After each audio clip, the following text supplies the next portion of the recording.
The lighthouse stood against the jagged coastline, a crooked monument of years in isolation. I'd taken her there, hoping for a quiet evening, a break from the world. It was meant to be a getaway, a place untouched by time. Yet, the very air felt heavy, as if the lighthouse itself was holding its breath. I led her through the entrance, an old wooden door splintered with age. But when I stepped inside, the world shifted. The door had vanished. The walls seemed to bend inward, distorting the space, pulling us deeper into something we couldn't understand. There was no sound, just the faint pulse of a distant mechanical hum. The light from the beacon above sliced through the shadows, throwing our figures onto the walls, twisting them into grotesque shapes. But something was wrong. Nothing felt real. Her reflection in the glass of the beacon distorted, stretched out of place, her eyes too wide, her mouth too small. I turned away, but the image lingered, crawling into my peripheral vision. We tried to find a way out. Every door was locked, sealed shut. The windows were fogged, their glass thick with grime. But when I wiped it clean, I saw nothing but an endless, swirling fog. The beacon above us hummed louder, its beam of light slicing through the darkness with an eerie precision, like it was searching for something buried in the very bones of this place. I reached for her hand, but she recoiled, her fingers trembling. Her eyes darted around, her face pale under the flickering light. I wanted to calm her, to tell her it was just the isolation, the storm. But the atmosphere was changing, warping into something much darker. The air grew colder, sharper.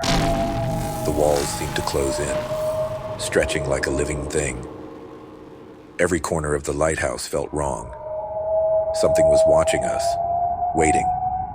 I felt it in my chest, a slow gnawing at the edges of my mind.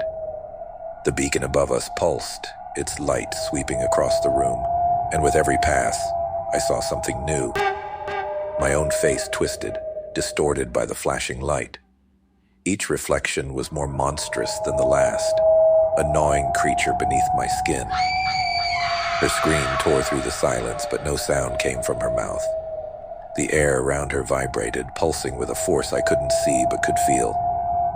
A dark energy leaking from the very foundation of the lighthouse. I reached for her, but something tugged at her. Her form flickered in the beam of the light, like a glitch in reality, her features unrecognizable.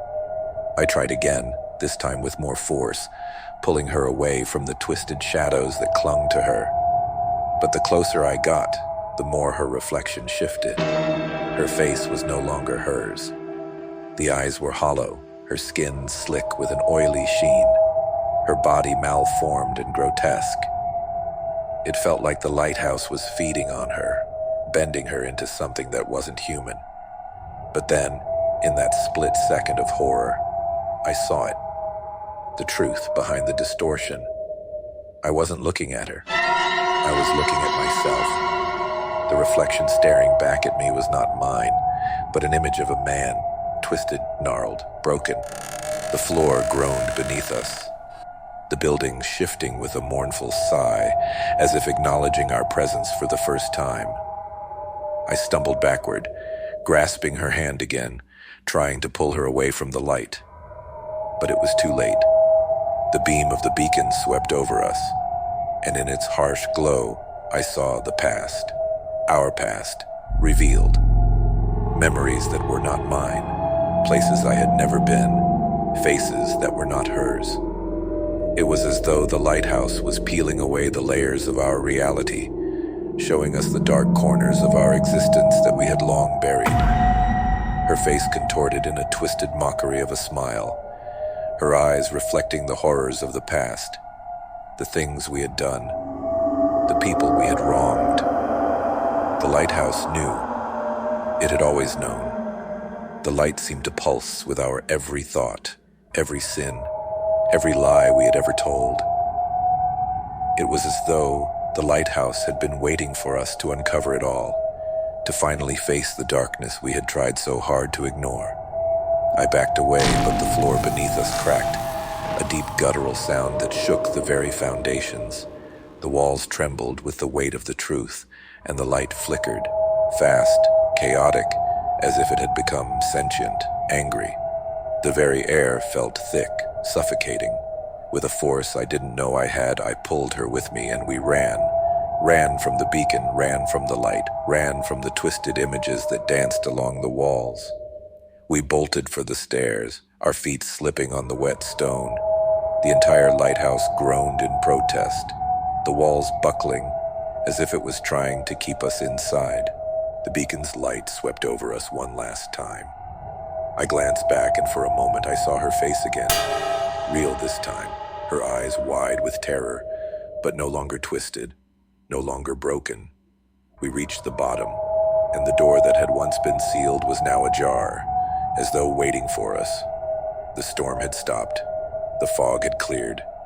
We stepped outside, gasping for air, the cool night embracing us as the lighthouse loomed behind. We didn't look back, not even once. But I knew, somehow, I knew, that the light still searched, still waited for us, deep within the heart of the lighthouse, and we would never truly escape, not completely,